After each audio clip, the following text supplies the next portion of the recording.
Boa noite para você aí no Rio. Boa noite, William, Lorival, boa noite a todos. Prazer conversar com vocês. E aqui não é de agradecer, mas é de dar os parabéns ao nosso aniversariante do dia, Lorival Santana. Parabéns e boa noite. Obrigado por estar aqui conosco no dia do teu aniversário. Prazer. O assunto na verdade, o assunto é o seguinte: os Estados Unidos confirmaram a participação de soldados norte-coreanos na guerra da Ucrânia. É uma escalada considerável no conflito, confirmando-se, e até aqui a Rússia não desmente. Os BRICS não fizeram qualquer declaração hoje no encerramento da cúpula lá em Kazan a respeito da guerra da Ucrânia com esse ângulo. Confira.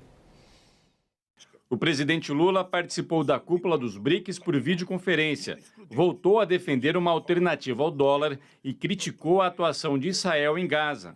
Gaza se tornou o maior cemitério de crianças e mulheres do mundo. É sensatez. Agora se alastra para a Cisjordânia e para o Líbano. As ações militares de Israel foram denunciadas na declaração final da cúpula dos BRICS, que não fez qualquer menção ao Hamas. Além disso, o bloco se manteve neutro em relação à ofensiva russa contra a Ucrânia. Diz apenas receber com apreço as propostas de resoluções pacíficas. A declaração vem no momento em que a Ucrânia denuncia o envolvimento direto da Coreia do Norte no conflito. Um vídeo divulgado pela inteligência ucraniana mostra soldados norte-coreanos recebendo uniformes numa base militar russa. A Casa Branca diz ter informações seguras de que Pyongyang já enviou 3.000 militares para centros de treinamentos russos. This is certainly a highly concerning probability. After completing training, these soldiers could travel to Western Russia and then engage in combat against the Ukrainian military. Legisladores sul-coreanos afirmam que Pyongyang teria prometido um total de 10.000 homens ao Kremlin até dezembro. A Coreia do Sul convocou o embaixador russo para explicações, pedindo a retirada imediata dos soldados norte-coreanos. Seul vê o apoio militar à Rússia como um risco direto à segurança nacional e tem compartilhado informações com a OTAN. If they would be sending troops to Ukraine, that would mark a significant escalation. A ação marca uma nova etapa na parceria entre Putin e o ditador norte-coreano Kim Jong-un, que em junho assinaram um acordo de pacto de cooperação militar e de assistência mútua. O líder chinês Xi Jinping também defende aprofundar ainda mais as relações com a Coreia do Norte, cuja proximidade com a China faz do país um aliado estratégico no Indo-Pacífico. Na reunião dos BRICS, Xi Jinping disse que o mundo passa por mudanças que há um século não eram vistas, marcadas pela multiplicação dos polos de poder e pelos riscos de uma nova Guerra Fria. Nós estamos no meio de uma Guerra Fria, muito na minha avaliação, mas enfim, quero ouvir vocês, muito mais perigosa que a Guerra Fria que eu cobri anos lá atrás, no meu tempo de correspondente na então Alemanha Ocidental, mas Vitélio, pelo comportamento das autoridades, que eu achei que estava bem resumido ali na nossa pequena reportagem de apresentação do assunto, a gente percebe que está todo mundo levando a sério isso aí.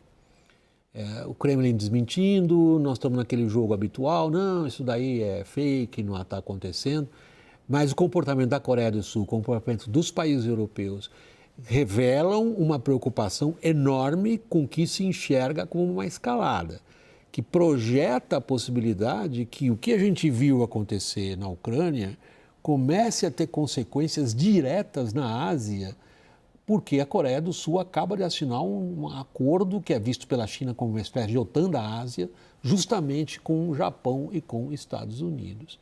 Nós estamos diante de uma escalada severa ou só guerra verbal? William, eu acho que você fez uma abertura muito boa no programa hoje, quando você lembrou esse acordo de Camp David, que tem o mesmo nome de um dos acordos de Israel, que foi assinado no ano passado. E esse acordo ele foi assinado por quê? Porque a Coreia do Norte faz testes de mísseis no mar territorial do Japão e ameaça o tempo todo a Coreia do Sul. Agora, qual é o temor das autoridades dos Estados Unidos com esses soldados norte-coreanos que já estão, segundo informes de inteligência, 3.000 pelo menos deles, já estão em território russo, e que o Zelensky acredita que serão deslocados para Kursk, que é uma área que a Ucrânia invadiu da Rússia há poucos meses, há poucas semanas, na verdade. A questão é que para soldados norte-coreanos morrerem por Putin, a contrapartida do Kim Jong-un, ela pode ser muito elevada. Elevada em que nível? A Coreia do Norte tem cerca de 50 ogivas atômicas, e até agora a Coreia do Norte conseguiu que um dos seus mísseis, o Hwasong-18, chegasse até o Oceano Pacífico, mas não conseguiu que esse míssil atravessasse o Oceano Pacífico, que foi uma dificuldade que tanto a União Soviética quanto os Estados Unidos tiveram durante décadas para fazer miniatura das armas, para usar combustível sólido e para ter um alcance suficiente para atingir outros continentes. O que é que a Coreia do Norte quer? Ela quer ter o alcance necessário para atingir o solo dos Estados Unidos. Então, o alerta do Austin, do secretário de Defesa dos Estados Unidos, é esse. O que a Rússia vai dar para a Coreia do Norte para ter soldados norte-coreanos morrendo pela Rússia em território russo ou ucraniano, William? Lorival, o único tratado de aliança que a China tem com a Coreia do Norte. Agora, é difícil identificar exatamente qual é a vantagem que a China tem do que está acontecendo nesse momento, confirmada a presença de soldados norte-coreanos ajudando a Rússia diretamente em solo europeu. Afinal, a China controla ou está sendo arrastada pela Coreia do Norte? A China não controla a Coreia do Norte, né? Nos últimos anos, talvez décadas, não controlou, né? Mas eles têm uma parceria importantíssima. Aliás, a Coreia do Norte não sobreviveria sem a China, né? Eu estive 2 vezes na Coreia do Norte e a influência chinesa é brutal. Numa dessas vezes, inclusive, o Xi Jinping estava visitando Pyongyang. Então, a China é um enabler, né? Um possibilitador do regime norte-coreano, mas é um regime que tem a sua autonomia estratégica, né? Muitas vezes contra interesses chineses momentâneos, quando às vezes os chineses querem uma estabilização e tal, às vezes a Coreia do Norte vem e tem a sua agenda própria de testes de mísseis e assim por diante, né? Agora, no contexto atual, eu acho que as coisas estão mudando, né, William? Assim, eu acho que há uma flexão de músculos desse grupo, né? Da qual, inclusive, no aspecto... Grupo, você está se referindo aos BRICS agora? É isso que eu ia dizer. Exatamente. Okay. Quer dizer, da qual uma das vertentes, uma das frentes, no campo mais, digamos, talvez econômico e político, são os BRICS, né? Mas a China, ela está num trabalho mais do que de deterrência, de dissuasão, né? Que é um conceito mais amplo, né? Econômico, estratégico e tal, do Ocidente com relação aos interesses dela de ter uma projeção muito forte ali nos mares do leste e do sul da China, sendo que a Coreia do Norte atua fortemente ali no mar do leste da China, né? No nordeste ali daquela região da Ásia, né? Então, acho que essa ajuda que a Coreia do Norte, tão importante que a Coreia do Norte está dando para a Rússia, pode não ser diretamente algo assim que a China gostaria. Acredito que nem seja. Até porque a China prefere que a Rússia tenha uma dependência maior dela, China, do que de outros atores, né? E a China também não controla a Rússia, né? Por sinal.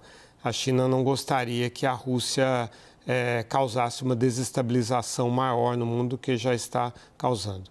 Mas a China tem os seus interesses, né, de anexar Taiwan, contesta a soberania de territórios do Japão, das Filipinas, né, faz a navegação agressiva de toda aquela região do Indo-Pacífico e tal.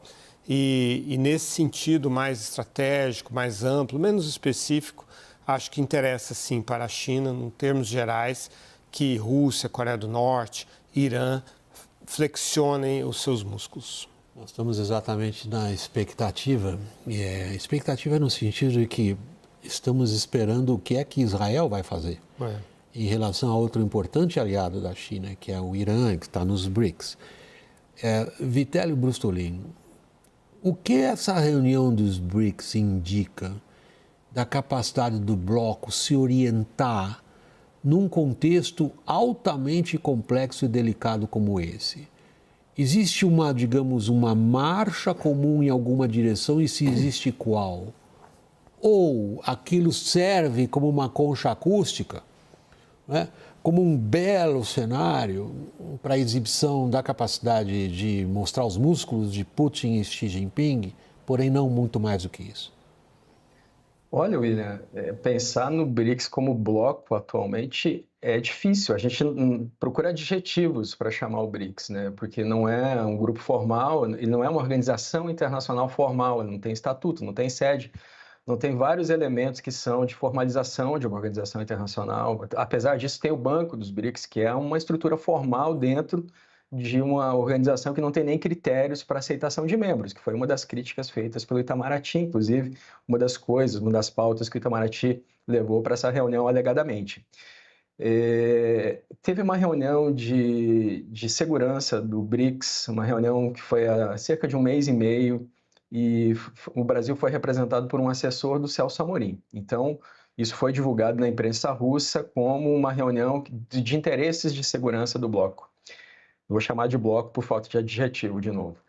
A questão é que o BRICS não anda em linha, os países têm interesses divergentes, a gente já falou disso algumas vezes. A Arábia Saudita, que nem entrou formalmente no bloco, no ano passado só foi aproximada com o Irã e pela China, né? A gente está falando da China, uma mediação da China. O Egito está numa guerra contra a Etiópia na Somália. Os Emirados Árabes Unidos também têm problemas com o Irã. A Índia tem problemas fronteiriços com a China. Então, na verdade, não dá para pensar nesse bloco como algo que tenha um pensamento uníssono, algo assim. A única coisa que eu vejo são países excluídos, né? Países párias, buscando um assento no BRICS, né? A gente vê a Venezuela, Nicarágua, que o Brasil vetou, inclusive a política externa brasileira fazendo uma armadilha para si mesma de novo. Nós vemos países, o Irã, um país pária, né? Veja só, o Afeganistão, um país que nem a Rússia considera que o Talibã seja um governo legítimo. E qual é o problema? O problema é que, para aceitar um país como o Afeganistão, você tem que tacitamente reconhecer o governo do Talibã, porque quem assina a adesão é o governo. Então, o que o BRICS é hoje? Se opõe ao Ocidente sem que seus membros saiam da ONU, sem que seus membros saiam do Conselho de Segurança, e veladamente apoia o esforço russo, inclusive esse esforço por uma moeda de troca comercial é um esforço para evadir as sanções dos Estados Unidos contra a Rússia, William. Só para amarrar agora esse trecho do nosso programa, Lorival, às vezes me dá a impressão o Brasil, particularmente nesse encontro dos BRICS lá em Kazan, diante de todo esse contexto, como aquele indivíduo que vai para uma festa, chega lá, não sabe muito bem com quem vai conversar e vai brindar o quê? Agora, esse caos que o Vitélio descreveu, ele não é casual na minha leitura. Desde o início do processo dessa expansão no ano passado, eu venho sugerindo que, na verdade, a China colocou esses adversários juntos no grupo exatamente para arbitrar esses conflitos, né? E você se lembra da aproximação entre a Arábia Saudita e Irã antes do ataque do Hamas? Mediada pela China. Mediada pela China. Aliás, um dos gatilhos do ataque do Hamas é exatamente essa aproximação entre a Arábia Saudita e Irã. Foi para sabotar esse processo que era muito ruim para o Hamas, né? Então, assim, Egito e Etiópia. A Etiópia construiu uma série de hidrelétricas ali que restringem o acesso do Egito, a vazão do rio Nilo para o Egito. E se a gente fosse olhar cada um desses pares, a gente perceberia essas coisas de adversários e tal. Então, a China os coloca juntos para ser o grande árbitro de uma série de tensões no mundo. E isso dá poder, né? Isso traz um papel importante como ator global que cada vez menos pode ser ignorado. Por isso, a minha surpresa com a frase do Xi Jinping hoje. Nós, China, achamos que não se deve colocar gasolina no fogo. Mas é o que a Coreia do Norte fez? Foi colocar gasolina no fogo. E aí, como é que fica o imperador da China? Ele não gosta dessas ações da Coreia do Norte, eu entendo, mas ele gosta de ter a Coreia do Norte no guarda-chuva dele. Vitélio Brustolin, começando por você. Não, eu preciso me despedir de você, Vitélio, que a gente vai para o intervalo, trocar de assunto depois. Muito obrigado pela disposição de estar aqui na nossa roda. Vitélio Brustolin é professor de Relações Internacionais da Universidade Federal Fluminense. E o nosso boa noite, Vitélio.